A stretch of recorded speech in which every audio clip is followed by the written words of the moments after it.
16번째 시편입니다. 시편 16편 1절부터 11절까지의 말씀을 가지고 하나님을 신뢰함으로 누리는 행복이라는 제목으로 하나님의 말씀을 함께 상고합니다. 시편 16편은 다윗의 믹담 이렇게 표제어가 되어 있는데요. 시편 16편은 다윗이 하나님 안에서 누리는 행복이 모든 상황에서 현재와 미래를 아우른다는 것을 보여주고 있습니다. 다윗은 어떤 상황 속에서도 하나님께 피하는 것을 철저히 배워왔죠. 1절 말씀에 보면 여호와여 나를 지켜주소서 내가 주께 피하나이다. 사실 이것이 신앙의 기본이거든요. 하나님께 피하는 것. 2절부터 4절 다윗은 자기가 하나님만을 신뢰한다고 선언합니다. 하나님만이 그의 인생의 최고의 행복이 된다라는 고백이죠. 2절 말씀에 보면 내가 여호와께 아뢰되 주는 나의 주님이시오니 주밖에는 나의 복이 없다 하였나이다. 주님이 나의 최고의 행복입니다. 하나님만이 나의 최고의 행복입니다. 이렇게 고백하는 것이죠.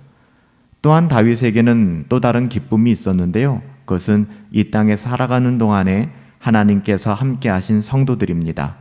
믿음의 성도들, 믿음의 신자들의 교제가 다윗에게는 크나큰 기쁨이었다는 것이죠. 3절 말씀해 보니까 땅에 있는 성도들은 존귀한 자들이니 나의 모든 즐거움이 그들에게 있도다. 다윗은 그들과 교제하는 것이 행복했노라고 즐거웠다라고 이야기하는 것입니다.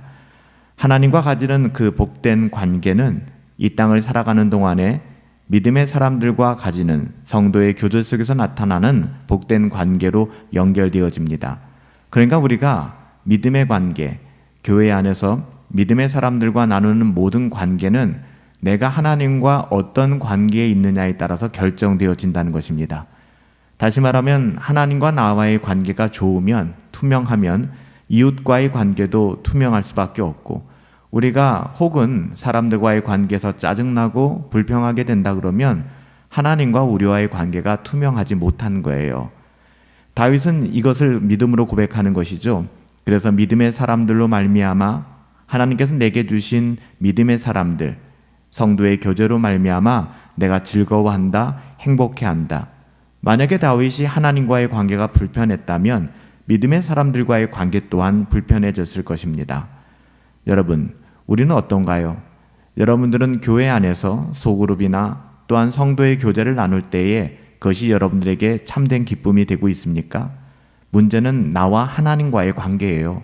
내가 하나님과의 관계가 좋다면 우리는 이웃과의 관계, 소그룹 모임이나 지체들과의 관계에서도 시험에 들지 않게 될 것입니다.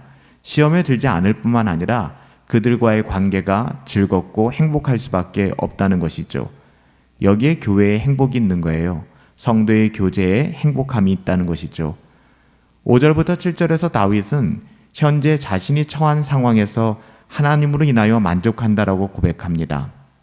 자신이 지금 누리고 있는 모든 것은 다 하나님이 줄로 재어서 내게 주신 것이다. 그렇기 때문에 아름다운 것이다 라고 고백하고 있는 것이죠. 5절부터 6절 말씀에 보면 여호와는 나의 산업과 나의 잔의 소득이시니 나의 분깃을 지키시나이다. 내게 줄로 재어준 구역은 아름다운 곳에 있으며 나의 기업이 실로 아름답도다. 이렇게 고백하고 있습니다. 여러분, 이 고백이 저와 여러분들의 고백이라면 우리들의 삶에 어떤 열매가 있는가?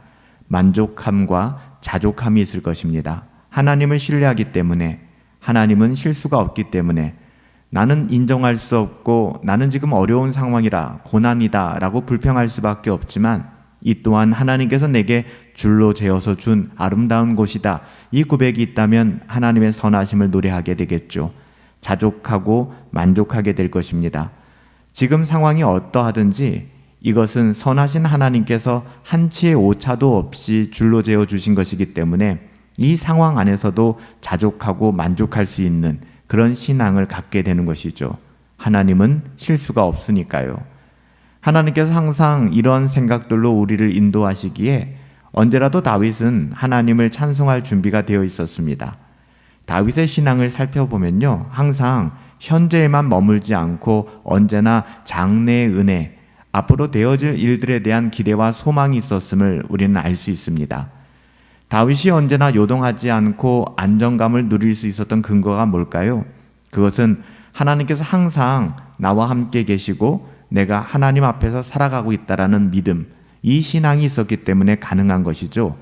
8절 말씀에 보면 내가 여호와를 항상 내 앞에 모심이요 그가 나의 오른쪽에 계심으로 내가 흔들리지 아니하리로다. 이것이 다윗의 고백이었어요. 하나님이 항상 자기 우편에 계심을 다윗은 알고 있었던 것이죠. 하나님 앞에서 늘 하나님을 인지하고 의식하면서 살아가는 거예요. 코람데오의 신앙이죠. 이런 신앙은 요동치 않습니다. 흔들리지 않아요. 밖에서는 무슨 일이 벌어지든지 그의 마음은 항상 기쁘고 즐겁고 안정감을 누리게 되는 것이죠. 하나님 때문에 그래요. 9절 말씀에 보면 이러므로 나의 마음이 기뻐하고 나의 영도 즐거워하며 내 육체도 안전히 살리니. 사실 보여지는 외부의 일들은 그렇지 않거든요. 그럼에도 불구하고 다윗은 하나님 앞에서 이렇게 믿음의 고백을 할 수 있는 거예요. 하나님께서 자기를 버리시지 않을 것을 너무나도 분명하게 잘 알고 있기 때문에.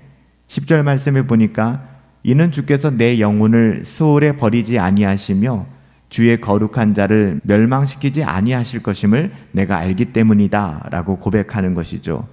사실 이 구절은 다윗의 고백이기는 하지만 그리스도에 대한 예언의 말씀입니다. 주께서 나의 영혼을 수월에 버리지 아니하시며 주의 거룩한 자를 멸망시키지 않으실 것임이니이다. 이 10절 말씀. 예수님께서는 이 약속의 말씀을 붙잡고 십자가에서 죽으셨어요.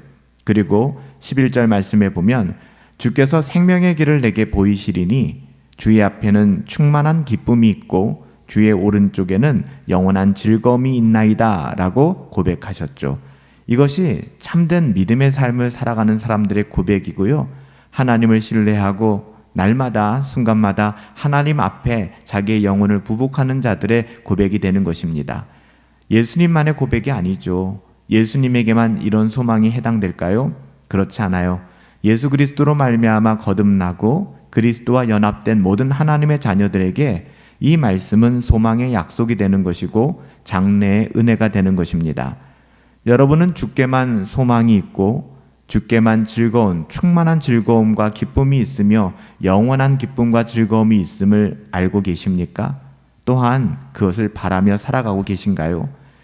오늘 우리의 삶 속에 하나님으로 말미암아 우리가 하나님을 신뢰함으로 참된 자족함을 누리지 못한다면 우리에겐 장래의 은혜도 없을 것입니다.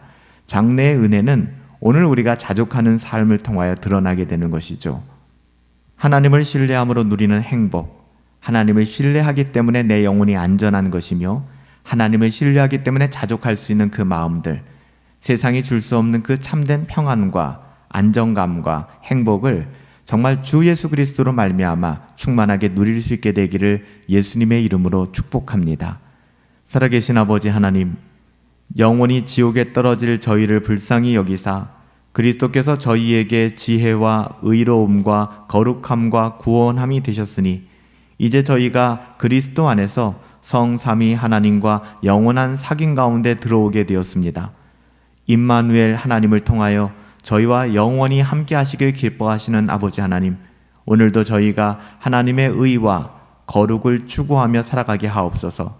오직 하나님께서 줄로 재어주신 상황 속에 자족하며 만족하며 즐거워하며 하나님을 신뢰하며 하나님 안에서 충만한 기쁨과 영원한 즐거움을 맛보게 하여 주시옵소서. 예수님의 이름으로 기도하옵나이다. 아멘. 하나님을 신뢰합시다. 하나님을 신뢰함으로 누리는 행복.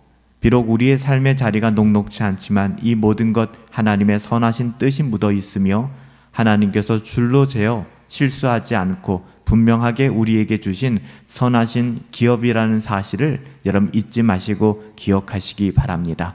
하나님을 신뢰함으로 참된 행복을 누릴 수 있게 되기를 예수님의 이름으로 축복합니다.